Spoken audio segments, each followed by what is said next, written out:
hey guys, pretty hard lesson learned yesterday. I ended up trying to come out and get some of this wood hauled out of here back in this area. It's a pretty hard area to access for me, and ended up getting my truck stuck. You know, what do you know? Decided to push it a little bit. We had a pretty nice cold snap last weekend. I think it was like around -25 at one point. And I thought I could get out here and get my truck, be able to tow some of this stuff out. But things just have unthawed enough throughout the week. We've had a little bit warmer temperatures here, you know, above 30. So you can see some of the snow starting to melt off around here. And it ended up burying the truck. I broke through, you know, there's a lot of water in here, but it's just all mucky mud and stuff. And I just couldn't get myself, I dropped the front end right down to the axle and ended up having to call the neighbor, and he came over and dragged me out with this tractor.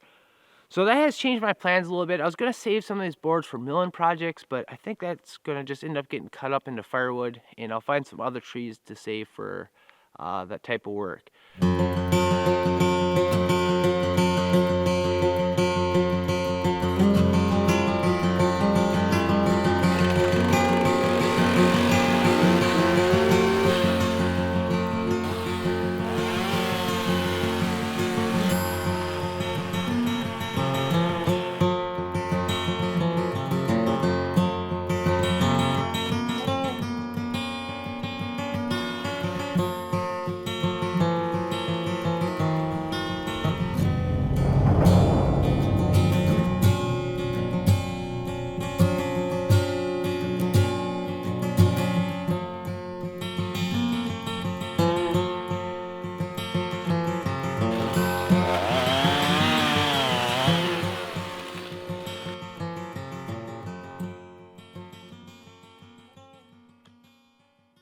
So I wanted to share a tool with you guys I just recently got. I've survived without it, and it feels so good to finally have one of these. I kind of consider these like the screwdriver or firewood cutting kit. It's not one of those items you go out and brag to your buddies about. There are ways to get around not having one, but there are times the show comes to a halt if you don't have one. And that's a cant hook or a Peavey. Those two words tend to be pretty interchangeable today, although there are some differences between the two. A cant hook will have a curve at the end, or a hook gives you a little bit of an extra biting point, where a Peavey has more of a straight spike on the end of it. And I've heard some reasons why some people like to use one over the other. A cant hook does give you an extra biting point.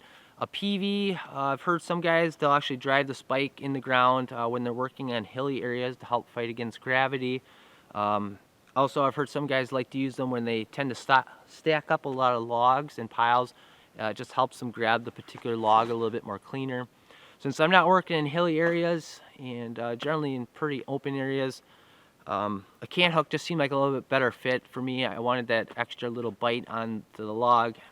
Either or, I think both tools would work perfectly for anyone. I think there's just minor little differences. For the brands, I looked at a couple of different ones. I looked at Logrite. They had this all-metal Peavey or cant hook. Steel makes an all-metal one. And the other manufacturer I was looking at was Peavey. And as you can guess it, Peavey is, well, the creator of Peavey. And you don't stay in business for 155 years making a mediocre product. And I have to say, I've been very, very happy with this. A couple of the reasons I made my decision was price. Steels, I think, run around $100. Logrite, I'm thinking they're like $80 to $100, depending on the ones you get. This one was right around $60, and it's built very well. Nice heavy-duty metal on it, nice welds on it. The grain orientation on the handle is really well, nice thick handle. And as long as I take care of that handle, this thing should last a long time. Matter of fact, last year I was out cutting, and I was up against this huge tree, and there was no way I could move it. I needed to get it moved just a little bit, and a neighbor borrowed me his cant hook that had been sitting in his barn for a long time. And it was about a 100-year-old Peavey brand by the Peavey manufacturing, and the handle was pretty dried out. Definitely needs boiled linseed oil rubbed into that, but it got the job done, and I was very, very impressed. So I had been looking online as well on eBay. A lot of times you can get just the metal part, rebuild your handle, and put it on there, and away you go. But the price really wouldn't have been that much different. Plus, I would have had a lot of time into building this, and just thought I would start from ground zero with a brand new tool. and I've been very impressed with the quality.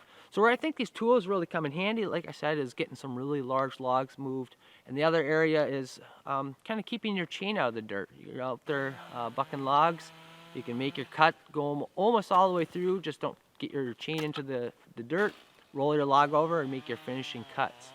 So anyways, I'm really excited about this tool. It feels great to have this in the toolbox.